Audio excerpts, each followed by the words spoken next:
Hello there, and welcome to a special bonus episode of Talk Musicals to Me today. I'm going to take you back in time to, I think, probably the end of January this year, 2025, where I finally decided I was going to try and do this podcast. It's an idea I've had for years. And so I came up with the format, I came up with the questions, and I then persuaded my husband, Michael Jibson, to record a pilot episode with me in our kitchen. So I thought, because we have now done 10 episodes of Talk Musicals to Me, it might be a nice thing to give you a little treat and see where it started. So I thought it would be nice to celebrate our 10th episode milestone by letting you into a little kind of sneak peek of the pilot episode that we recorded. And it's good fun. It's probably a little bit raw and a bit unpracticed. And, you know, it's the beginning of it all, but I hope you enjoy it as much as we did. It was actually a really good laugh because basically talking musicals is pretty much all we do on the whole. Well, that and kind of household stuff. But yeah, that's our life. Enjoy. Welcome to the Blooming League of Original Podcasts.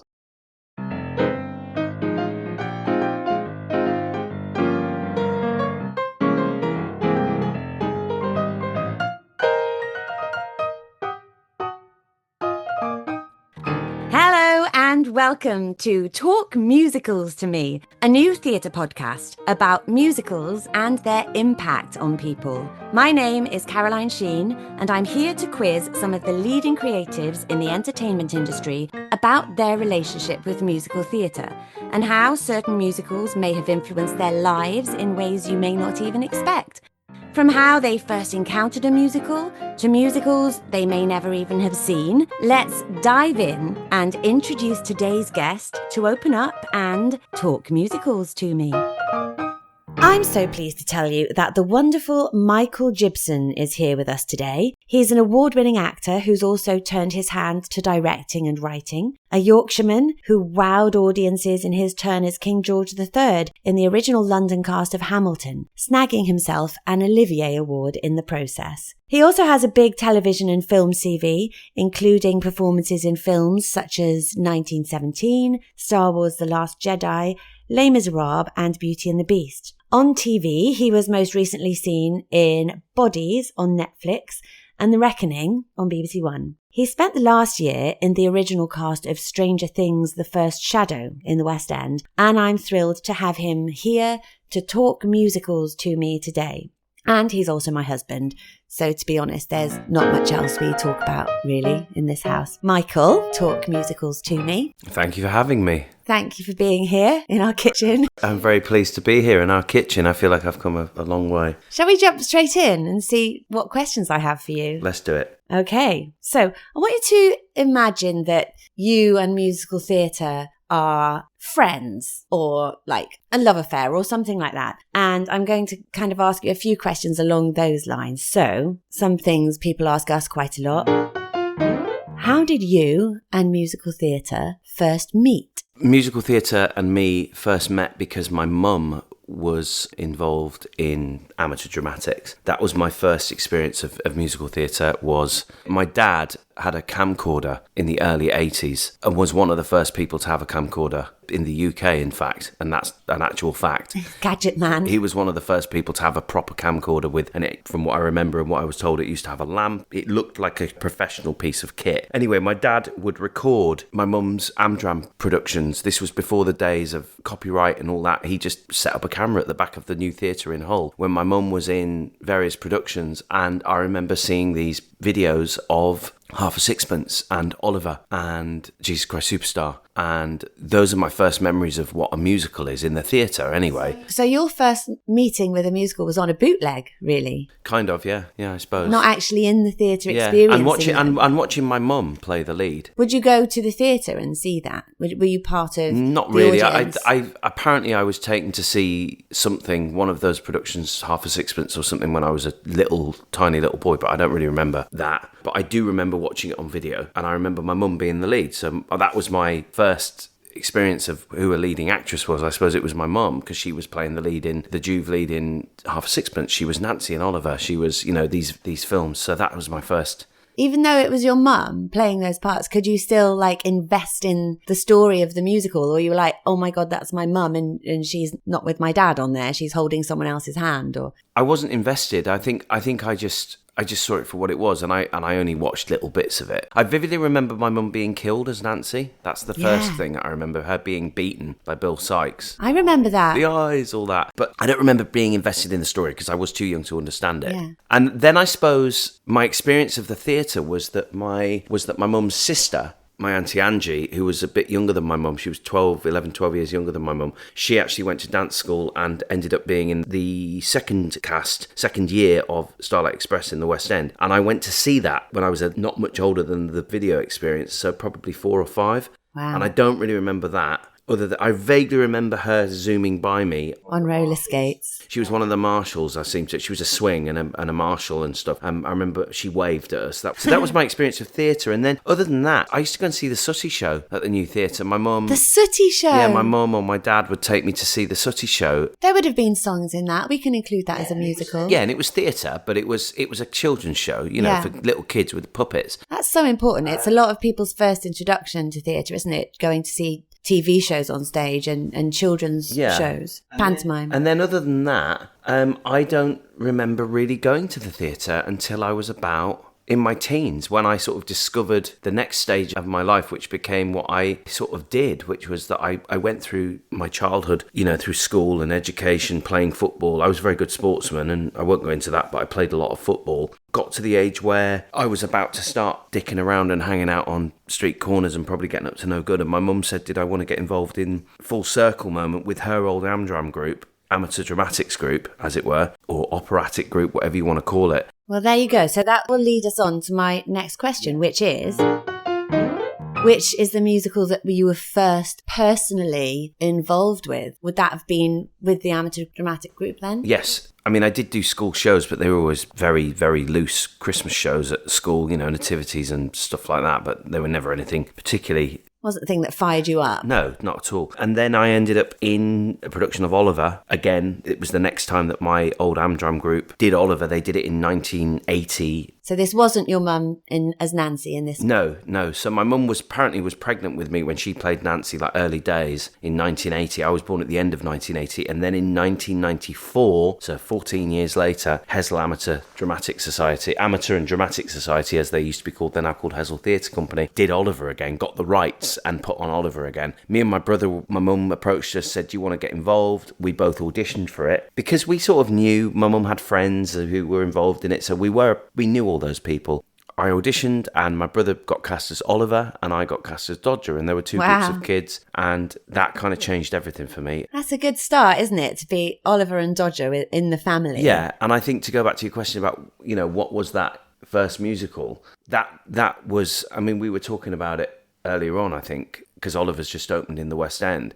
What a brilliant show it is. You can't go wrong with that. You can't. People go, oh, it's Oliver though, isn't it? It's just Oliver. No, it's an incredible piece of book, musical theatre. The book is brilliant. Yeah. Obviously based, the source material is timeless, is so incredibly well known, written by probably one of our most important writers in the fictional world. And then, of course, Lionel Bart, who went on to turn it into a musical, turned it into something amazing. And now it's it's something that defines our kind of culture and also our world of theatre and musical theatre in the UK. I also don't think there's any song in it that drops the ball. I don't know if you've seen, there are some videos on Instagram where they're talking about songs in, a musical, and it's sort of a reaction chart, and there's some that they think are duds. Whereas in Oliver, there is no song that sort of disappoints, really. No, and they're not. They're all bangers. Yeah, and in the world of book musicals, I think, and at the moment we've got this world where we have back catalogue musicals and pop shows and rock shows. You want songs that people want to play in their AirPods and on their Spotifys and things like that. Whereas when Oliver came out, it was a book musical. The music was of the time. It felt Dickensian, the music. Yeah, it feels like it lives, it belongs in that story. Yeah, in that world. And every song is brilliant, from I Shall Scream to Where Is Love to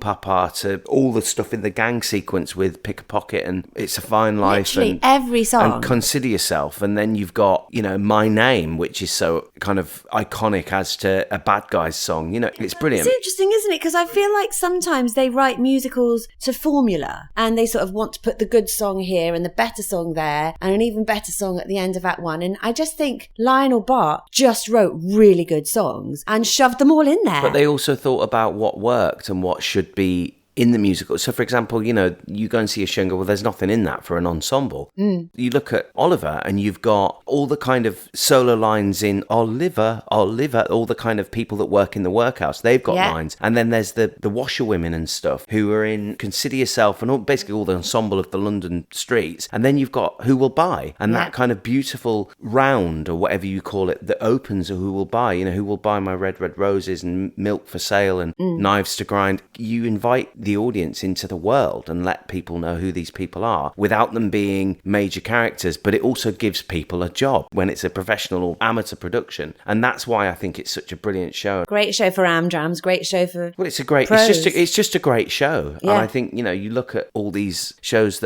so many shows that are being written these days that aren't good enough, and they don't look at these old classics because they almost sniff at them and go, well, that's just Oliver. Or trying to reinvent the wheel. Reinvent something before they've actually experienced an invention that worked in the first place. Yeah, absolutely. So I believe Oliver then became your West End debut. You went into the West End and played one of the street urchins, one of Fagin's gang, with Jonathan Pryce, which is huge and incredibly exciting. With your brother again. Yeah, that changed everything again. You know, I just had this experience of being in an amateur dramatics production that ran for 5 performances, of which 6 performances I think it was, and I did 3 of them because there were 2 groups of kids at the Whole New Theatre for a week in April, I think, 94. And then that year, Oliver was revived professionally in the West End by Cameron Mackintosh. Again, it's just been revived again by Cameron Mackintosh 30 years later. We're 2025 now. So yeah, it was revived in the West End at the Palladium. A relatively unknown but successful up-and-coming director called Sam Mendes was directing it. Not that I knew who that was, and not that really meant anything to me back in the day. Anyway, it got revived. I think it was just before the Christmas in 94 it opened. And in the new year, there was a supplement in one of the Sunday papers about they needed to find more boys. This was pre-social media, and there was only the stage newspaper and even pre-internet. I reckon that would probably have been the Sunday Times Culture magazine, because I used to be obsessed with that. Probably. And they used to put things in there for like children's auditions. So that was a thing. My mum's friend who was involved in Oliver with me at the New Theatre, Linda, whose daughter was involved in it with us as well, she marched around to our house with this advert, this Sunday supplement, whatever it was, and said, we're taking Mike and Paul down to London. We've got to do this. Oh, amazing. And we went down to London. Long story short, Linda drove. My mum read the map, pre-Google Maps. We went all the way to the Hackney Empire. Wow. We parked somewhere around the corner, and when we got to the crossing to get across the road in Hackney, wherever it was, I've only been to the Hackney Empire once since, we found ourselves bumping into Lionel Bart on the island. I've told you this, right? I don't think I knew this, no. Because he was still around. And I think in hindsight, this audition for these boys was a bit of a publicity stunt as well. So Lionel was there as well, and we bumped into him, and my mum was like, oh, hello, and he went hello and said hello back to us. And my mum was like, I nearly brought my score. I should have brought my score because he could have signed it. Anyway, he didn't. Anyway, so we auditioned, me and my brother, for this London production. You know, what an experience just to be auditioning for a West End show with professional directors. And I remember that was the first time I ever clapped eyes on a good friend of ours now, a good friend of yours who's become a friend of mine, Ken Caswell, who was the resident director on Oliver back then. And yeah, long story short, you were in it. We both got cast in it as gang members, and that completely changed everything. You know, being in a West End show and seeing all of those incredible people, just being in the wings and hearing the ensemble singing the choral lines was just mind blowing. Yeah. And I remember thinking, I want to be able to do this. I think I can do this. So yeah, so that was my West End debut. That's amazing. So that obviously by then you were properly bitten by the bug. Is there a musical since then that you have seen the most? I'm guessing probably take out the musicals you've seen because I'm in them. I know. I was going to say, because I've seen Mary Poppins a lot, because you were Mary Poppins. I think I saw Mary Poppins That's probably 3 the or one 4 you've seen times. the most. I think I saw it twice in Birmingham. I didn't see it in Plymouth because I was working. Saw it in Edinburgh. Did I see it in Plymouth? Yeah, you did see it in Plymouth. I did see it. Yes, I did see it in Plymouth, but I think I only saw it once. So yeah, I saw it once or twice in Plymouth. Then I saw it in Birmingham once or twice. Definitely saw it once in Birmingham, and then I saw it in Edinburgh a few times. Yeah, and then America. And then probably a few America, I times. saw it loads of times as well. So yeah, I've seen Mary Poppins a lot, and then So I've discounting Mary and I'd Poppins. also seen Mary Poppins 2 or 3 times before I that. was in it. Yeah.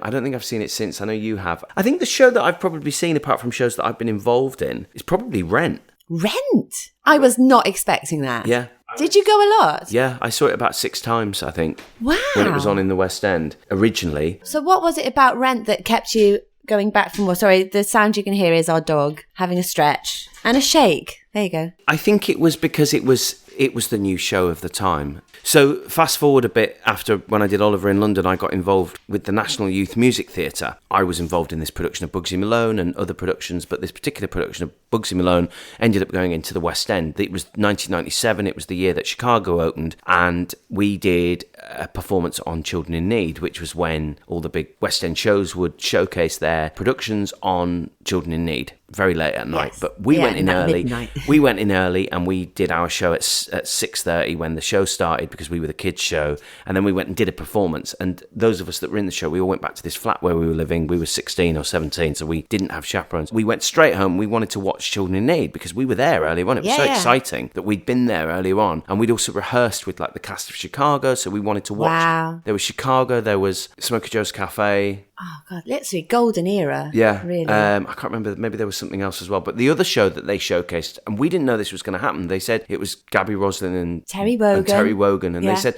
and here we have coming to the West End next year, the new Broadway smash hit. This is pre-social media, pre-internet, So I didn't know what this show was. I had no idea, because I didn't, unless I'd been to New York or somebody had told me about it, I wouldn't know what this show was. They went with the Broadway cast of Rent, and you can find this clip on YouTube. I mean, maybe you can put the link on the podcast. I don't know. And it cut to Anthony Rapp, who was the original Mark, and not the other guy who played Roger, Adam Pascal, not him. It was another guy singing "You're What You Own," living in America, and I was just like, first time I'd ever heard it, I thought this is amazing. And then it cut to Seasons of Love with the cast singing, and I think it was the West End cast that they'd assembled at the time that were going to be coming into this new production in London. Quite a lot of them were from the Broadway cast. The leads were from Broadway eventually, but when it eventually opened, but the majority of the cast were British that opened it in London. So I watched this, and then I went to Dress Circle, which was the old, we have to give a shout out to that old Mecca. shop that sold all the West End and Broadway musicals as and when they dropped and came out. If you don't know, Dress Circle was a small shop just off Seven Dials near where the Cambridge Theatre is. Heart of the West End. Literally had every Broadway or London cast recording you wanted. You could find it in Dress Circle. On CD or tape. On CDs and tapes, and I think LPs as well. Every poster you could find. Programs. You could find old programs and a bit of memorabilia. Brochures. But also you could find people's solo albums. Because this was pre me having a portable CD player even. I had a Walkman of some kind, and I bought the double tape of Rent.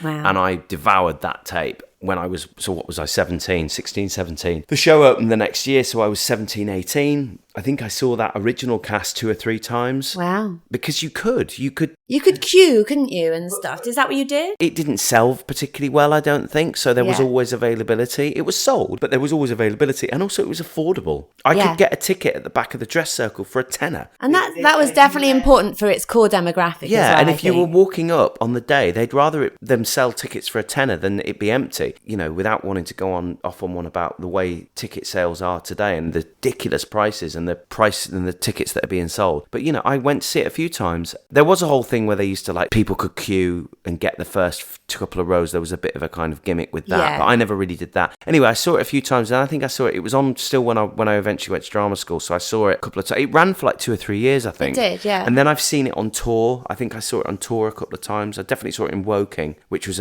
a kind of franchised version of it. It was the same production, effectively. Paul Spiker produced it, who was who was your My first agent. agent. But was also a bit of a producer. I knew him he produced a production of Pippin that I did at the Bridewell when I was 17. But yeah, Rent, I think, is probably the show I've seen the most. Wow. As a fan. As a fan. But then also, like, I got to sit and watch Hamilton a lot. I hadn't even seen the show, but I got to watch run-throughs and watch because of the nature of the role I was playing. In detail. So I can't really think of any other shows that I've seen a lot. When I was a teen and I lived in Hull, I think I saw Blood Brothers a few times and I saw Buddy a couple. The touring shows. The tourers, yeah. Got a lot to thank Ken Wright for, really, taking those around the world.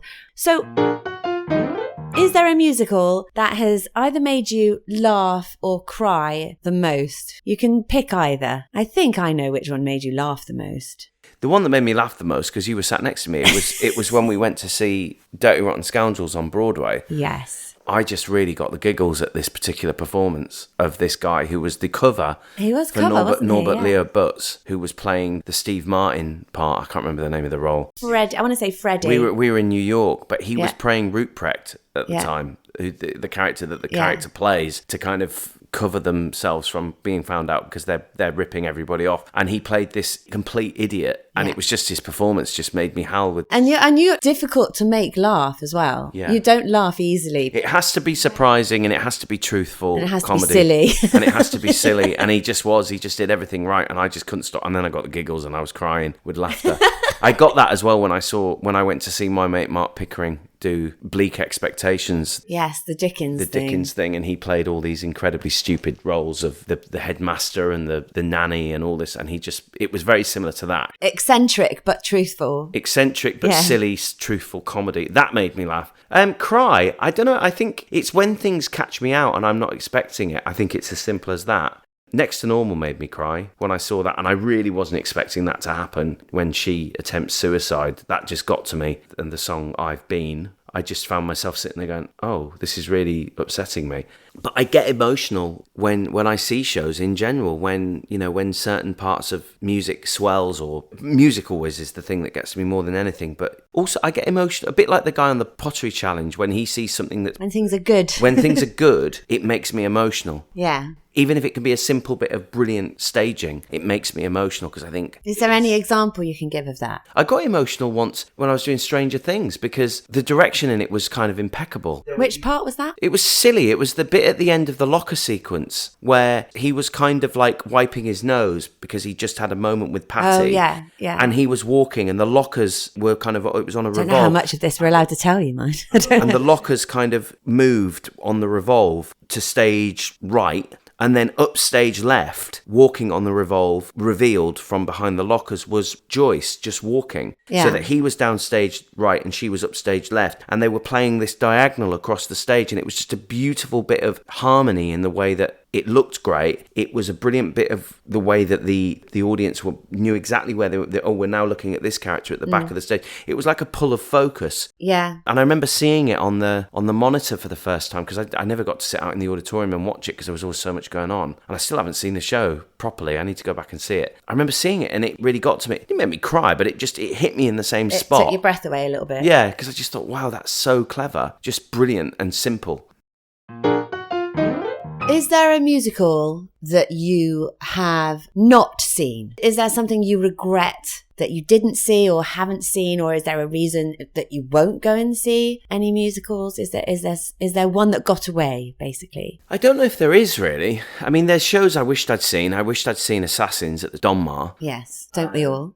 I wished I'd seen Little Night Music at the National, which you saw. I did. I wished I'd seen Guys and Dolls at the National when that was done. Yes, that's a big one. These are all shows that I wasn't around, you wouldn't have seen. It wasn't part of my work. That's okay though. That's I was too young. That's absolutely acceptable as an answer. There are shows I go and see because I feel I should see them because I know they're not meant to be very good, and I go and see them just so I know what I'm talking about. Or you send me to see them. Yeah, or I send you to see them as well. I think Guys and Dolls is a good one, especially that production. It's the Richard Eyre production. But I see everything. I do try. Yeah. If there's anything I want to see, it's our job. Yeah. We're not like, oh, I can't afford it or whatever. We'll make it work. We normally know somebody who can get us in, or so I'm pretty good with that. I wished I'd seen Parade on Broadway. Yeah, when that that'd was be first cool. done. I'm trying to think about shows that are in the UK. Sorry, No, it's interrupted fine. there, but still answering the question. There's shows in New York that I wish I'd seen Ragtime when that was first on. I'm thinking about all the shows when I was a drama student, and I was like, this is what I'm doing. I'm immersing myself in musical theatre, and Dress Circle was still open, and there was a library at college that had all these CDs and scores. The days before the internet. Yeah, and I had to go and actually physically discover all of these kind of tangible pieces of music and sheet music and CDs, and I had to take them home and sit and listen to them. And there are loads of Broadway shows that I wished I'd seen. Secret Garden on Broadway when that first opened, Ragtime,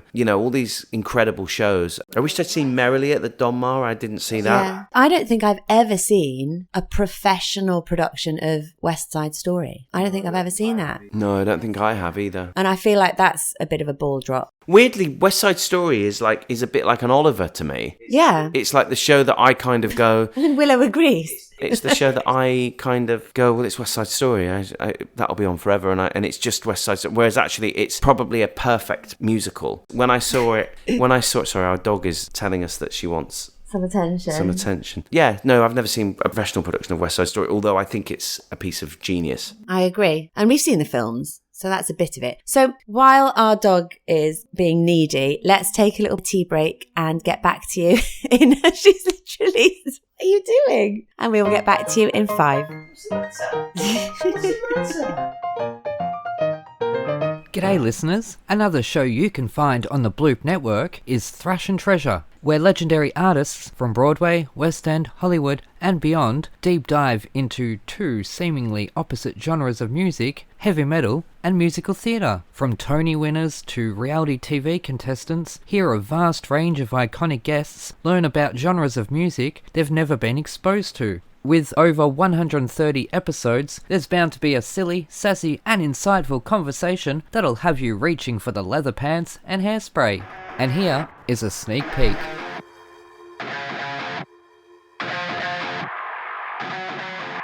Anyways, guess what? What? We have another legendary Disney diva in the fuel chamber today, and at 5 a.m, Mr. J, am I sure wondering, who disturbed my slumber? As this sleepy beauty boasts this bloke's bewildering body of work, where he has blossomed between boards and backlot by bouncing off bad guys when he burst onto the big screen as a bright-eyed band beside Babes, Bullets and Bell-Bottoms in the blaxploitation bonanza Death Force, otherwise known as Fighting Mad, before blooming into one of Broadway's most beloved baritones with a bevy of bold and beautiful performances where he hopped on a showboat for a tour de force where this fully sick Mitch swung by Putnam County for a quick spell, but let's hope he didn't get his fill and Mount Olympus when he made a man out of Hercules. Hey, that's my job.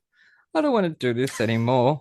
I'm not sure I can go the distance, but with a shout out to David Zippel, we serve up a mache of jealousy, sprinkled with a shred of chookers before we tink a bell and raise a toast to his dreamy dozen Disney credits that have seen him waltz into Alice's Wonderland Bakery to steal secret recipes from the disenchanted baker to sell to Elena of Avalor, Vampirina, and the Firebuds. But getting tangled in Rapunzel's hairy adventure with those rebellious super kitties left this genius with no choice but to give himself up. So it's this Aussie's deepest pride and greatest pleasure causing me to cave in wonder at the wonderful world of Disney Neverlander's career as we watch him rocketeer and bolt up there with an iron will and the G-force of a flying carpet that was found by some Minnie Mouse and Rat rescuers down under the sands of Agrabah, where we also found a true blue Tony Award-winning genie from today's chosen Mouseicle. So we made a wish for 3 names and out popped the marvelously magical, mythologically admired Mr. James Monroe Iglehart. Yay! Welcome to the torture chamber.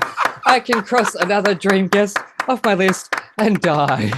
Oh my God. Okay, I have to say something. I have been on I have been on many a show. And I have been asked to do intros for some of my favorite WWE wrestlers. Yep. And let me tell you, I can honestly say, without a shadow of a doubt, after 18 years of being in this business, that was the best intro I have ever heard in my life. As a matter of fact, I need you to email that to me so I can show my friend.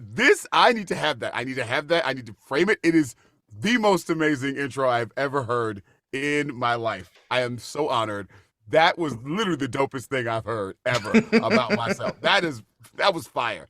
Absolute fire. Wow. Thank you so much. I've been watching your Genie for the past week or so, sort of, researching, and every now and then I'd put it on and I'm like, oh God, what am I doing to myself here? And Oh my gosh. Oh, I wish folks could see my face, because I spent the whole face just with like my mouth open, like, what? It was so good. It's so good. Well, because you just kept watching. It's like, it can't be. There's still more, and it's still amazing, and it just keeps going. I was like, right, yes, that was incredible. I'm always a person who believes that you're meant to be where you're supposed to be, and you were meant to be here. You were supposed to be here, and your skills in that level were supposed to be done and heard by folks like us. So thank you. I mean, it's moments like that that lets us know, one, we did something okay and entertained people, but two, that there are folks out there with skills that we just don't have. What you did, I consider myself a pretty good brother on the mic, but that was fire. That was absolute fire, Aaron. That was great. I'm not lying. I need you to email that to me. That needs to happen. I will give you my personal email address so I can get that. producers in Hollywood, are you listening? Please email me. Anyways, He can hype man all day. He will hype us all Right. from A to B all the way to Z. That was so dope. Oh, wow. David Zippel, obviously the lyricist of Hercules. Yes. Now, I would like you two gentlemen to join me on a campaign that I've mentioned on Twitter a couple of times. It is about time, Disney, that David Zippel was made a Disney legend. I am with you on that. Honestly, I am with you on that. He's not? He's not, and it's about time. I can't believe he's not. But I mean, when you think about the music in the Disney pantheon and, in the legends of Disney, go the distance. But also, if you are in any Disney park and you say, bless my soul, someone is definitely going to go, Herc was on a roll. It just happens. It's going to be me. It's like being in Texas. Yep. It's like being in Texas and saying the stars at night are big and bright, and watching the Texans going, Deep in the heart of Texas. Thank you. If you were in any Disney area and you say, bless my soul, you may even just be saying something else. Someone's going to say Hercules on a roll. So yes, the man deserves, just for that one line, the man deserves to be a Disney legend. That is true. That only happened to me once in West Virginia when someone said like part of Country Roads, and then everyone joined in an 8-part harmony. Where's the place I belong? Just everyone. There's something about John Denver, though. Just can't help it. That's us Aussies with Aussie, oi, oi, oi. Yeah. That's how literally uncultured we are over here. That it's a cry that we stole from the Brits. So there you go. Please, you guys can't call yourself uncultured. We're from America. Yeah. There's no one more uncultured than us. We have stolen all our cultures, and then we still don't have one. I mean, yeah, we have a culture, but like it's the lazy Susan of cultures. We like spin around, take the parts we think we can whiten up and just sort of push into a corner. Like, that's fun. Yes. It's like, yeah, you're right, John. We have the culture of stealing cultures. That's our culture is the culture of stealing cultures. That Chinese food's a little spicy. We're gonna try chop suey. You like that? What are you gonna do with that? How about sugar? Yeah. Sugar sounds great. Sugar sounds wonderful in this. Wait, no, it's supposed to be spicy. Sugar? Yeah, it's great. Sugar is a spice. Sugar is a spice, yes. Hello there and welcome back to Talk Musicals to Me. I'm here with Michael Jibson, asking him about the musicals which have made his life what it is. Michael, we have a few more questions for you. Is there a musical which you would make compulsory on the school curriculum? Yeah, I was thinking about this. I don't know if there is a single musical. I just think that it should be compulsory that everybody should experience one in their life. Yes. Being in one or going to see one or both? No, being in one. Yeah. Because then I think everybody wouldn't have a problem with musicals so much. Or being part of one. Yeah. On stage, backstage. Yeah, and I front think of house. Yeah, just being a part of that creation of it and putting it on and seeing the buzz and the company that happens, that comes together when a musical is put on, whether it's Oliver or a brand new musical or whatever, amateur dramatics. Seeing everyone pull together as that. Yeah, there's such a snobbery towards musicals, and I think it would be lovely if everybody just respected. A bit like national service. Yeah, not just for me. Yeah, it's good for people, isn't it? I think. Yeah. I agree. Is there a musical which, if it is a love affair between you and musical theatre, is there one which brought you close to ending your love affair with musical theatre? Is there one which was so bad or so wrong? No, I don't think there's anything that's going to make me end, because there's always a light at the end of the tunnel. But what I will say is that the older I get and the more involvement I've had with musical theatre over the years as an actor, the more disappointed I am with how little musicals are out there that are actually any good, that are as brilliant as the ones. The reason why, I was talking about this the other day, the world of amateur dramatics again, they get to do so many brilliant musicals. Because they do the ones that stick. They do the only ones that are any good, because Yeah. they're the ones that get picked up by a licensing company. And, my old amateur dramatics company, they did Shrek, they're doing Legally Blonde, they did Into the Woods. They're always doing a good show. Yeah. But what any professional theatre would call a bums-on-seat show, maybe. And I just think... What's your analogy about the football team? I like that one that you say sometimes. She's leaving the room. So this goes for whether I'm involved in a musical, and I have been in the odd musical that's not been very good. I workshop quite often on musical theatre, new musicals. Yeah, the analogy I use with football is musical theatre is like my team that I support in general. And if I go and see a bad musical, or I work on a bad musical and I know that there's problems with it and I'm frustrated with why it doesn't work, it's like watching my football team lose badly. That's one of your arguments, isn't it? When people say, I hate musicals, you say... You don't know what you're talking... When people who say they don't hate... know enough. They don't know enough about me. It would be like me saying, I hate that football team, and I don't go and watch them every week. Yeah. For what reason have I got to hate a team that I don't know how they play? I don't know if they've played good or bad. And people just go, I don't like musicals, I hate them. Sorry, to be a bit wider, it would be like me saying I hate football when I don't go and watch it. It just annoys me. Yeah. I also have a theory that the reason why people don't like musicals is because it's connected to people singing. Humans singing, not in a pop music. It's a vulnerable situation to put yourself in, isn't it? Yeah, it's people stepping out of their own reality and singing about the situation they're in within the world of the musical. And I think that directly relates back to us as human beings, our first experience of singing, which in the UK and the Western world, I suppose, is directly connected to assembly or school singing time, where you had to sing really dull. Morning has broken. Morning has broken, or... And you didn't like it. I didn't, and they didn't like it, Yeah. and they made to feel silly. And you almost, and even me as a singer, when I go to my daughter's school choir and we're expected to sing and join in, I feel silly singing, even though I'm a singer. So I think that's my kind of connection to why people don't like musicals. Yes. You just haven't seen a good one yet, or been in a good one. So, with musicals being one of the greatest loves of your life, is there a musical that you think could have helped you or did help you make any important life choices or decisions in your life? Like as a life that you've lived, not as a career that you've had?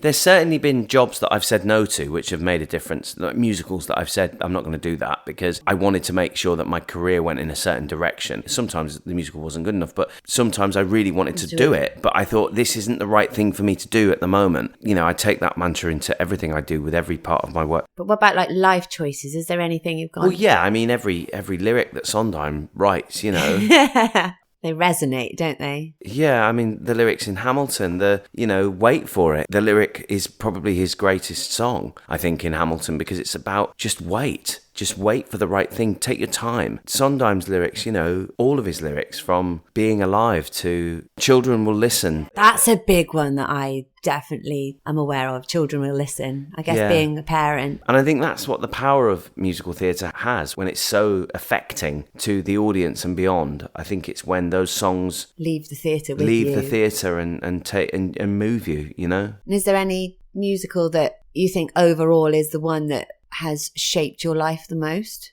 You can include ones you've been in or worked on. I mean, there's a few. There's always a few. Definitely Oliver, and maybe I'll do it again one day. I don't know. Because it had such a massive impact on the beginning of my introduction to theatre and what I do as an actor. And then the other one would have to be Our House, again, being the beginning of my career and the importance of that show. That's probably the first jukebox musical we've mentioned, really, today. Yeah. I mean, I know you were in Mamma Mia as well, which was a jukebox musical and works for different reasons to the reasons why Our House worked. And that's a whole other podcast. And succeeded for the reasons that Our House commercially didn't. Yeah. Also, the ABBA audience aren't the same audience as a Madness audience. Yeah, exactly. And the Madness audience were maybe expecting one thing, and a theatre audience were maybe expecting something else. And maybe that's why it didn't run. What was your experience with Our House then? Tell us a little bit about that. You were in college when you auditioned? I was was in college. I was third year musical theatre student at Guildford School of Acting, and it was 2/3 of the way through the year. I'd just done my showcase. I had an agent, which is the whole of the podcast. I had an agent before I went to drama school, and she got me a few auditions. I was up for Les Mis, I was up for this new musical of Romeo and Juliet, and then I was up for this new musical of Our House, which was The Music of Madness, written by this playwright called Tim Firth. Matthew Warchus was directing it, who was this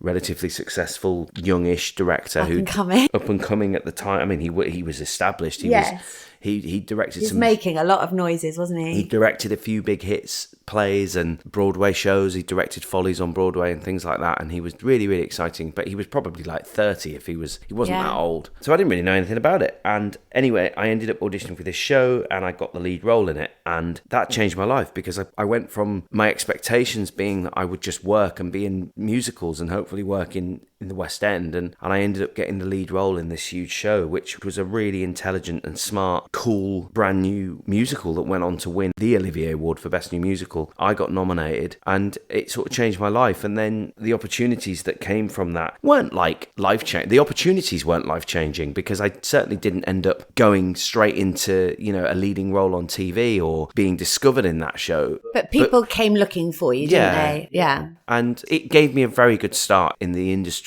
You were a few steps up the ladder from where you would have been. And definitely. And it gave me the confidence to start saying no to things and to be in a position to be able to go, this is what I want to do with my life. So that show changed my life. And also to be in the room with those creatives and bring it back to talk about musicals, to be in the room with Phil Bateman, who was the musical supervisor, he was a really young team really, who was brilliant at what he did, and turning those songs into a book musical feel and making them make sense, and listening to Tim Firth collaborate with him and Matthew Warchus collaborate with those two, and then Madness would pop in and Did they? Were they in the rehearsal? Yeah, they popped in every now and again, and sometimes they give us really clear notes about how the songs should feel and whatever. And just being in that process of previews and seeing the changes that went in, watching the commercial producers' relationship with the creative team, and being in the centre of all that, was really quite an important thing for me to witness, and definitely shaped what I've become as an actor and what I want to be as a creative person, whether that's an actor, writer, director, which I sometimes do as well. Yeah. So if you haven't seen Our House or been in Our House, because I know a lot of people do this now in amateur productions,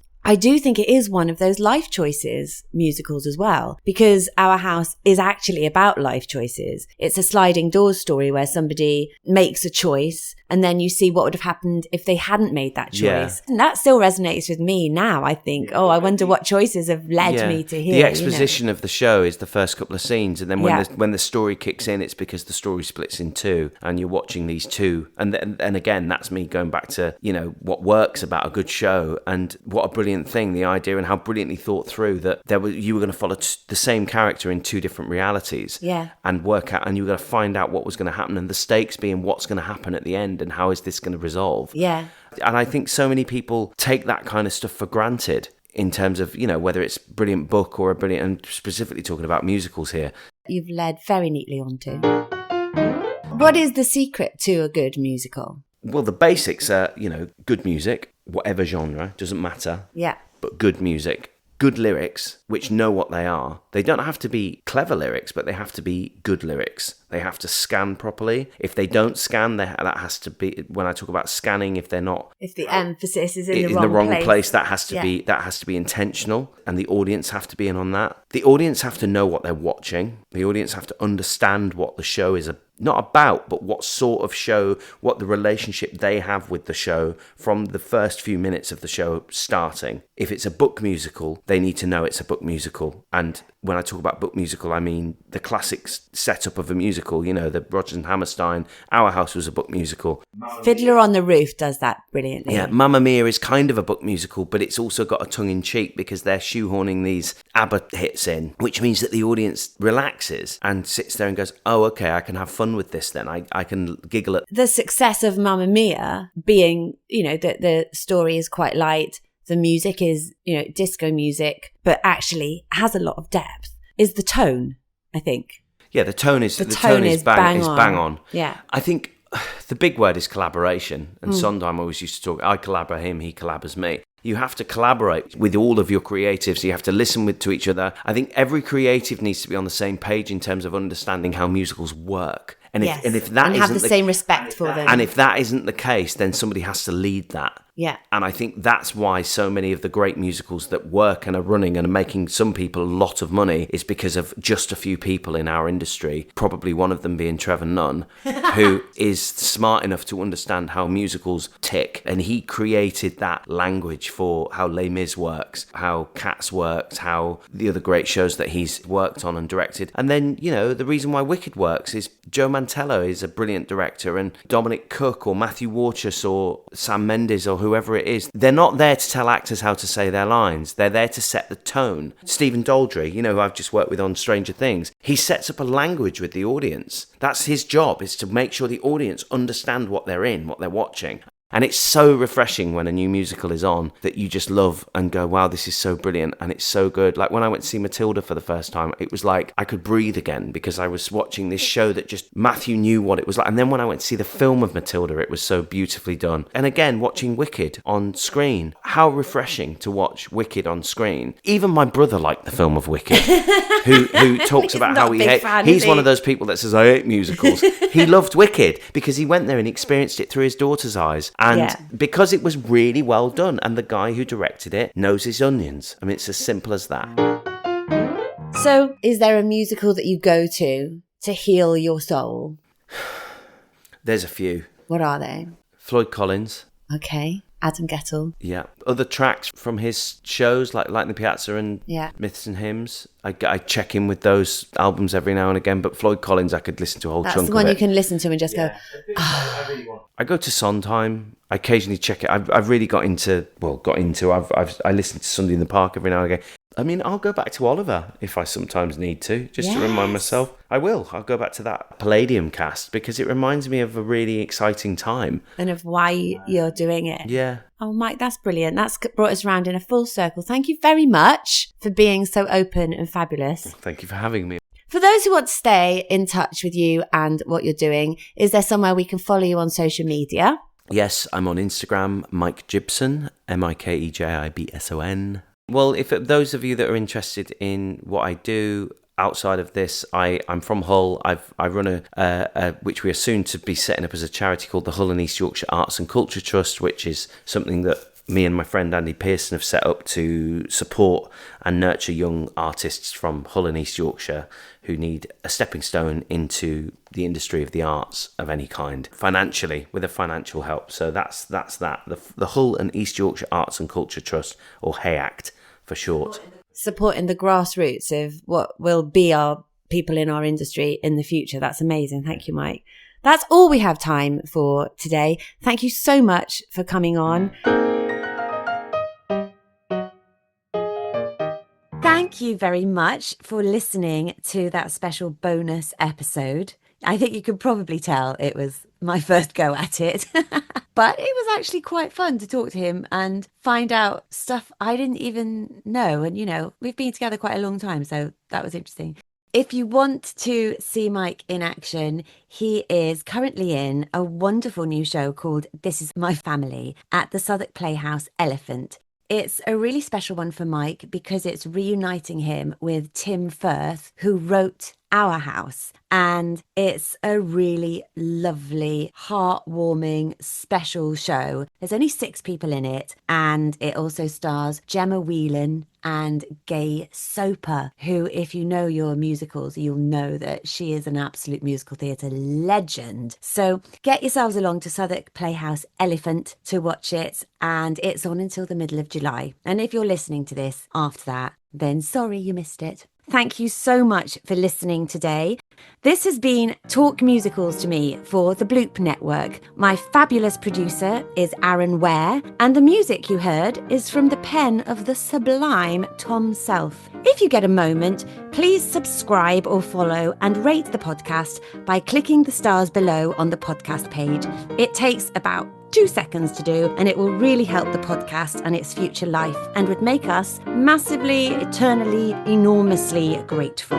In the meantime, another huge thanks for tuning in, and please do so again next time to see who will be next up to talk musicals to me.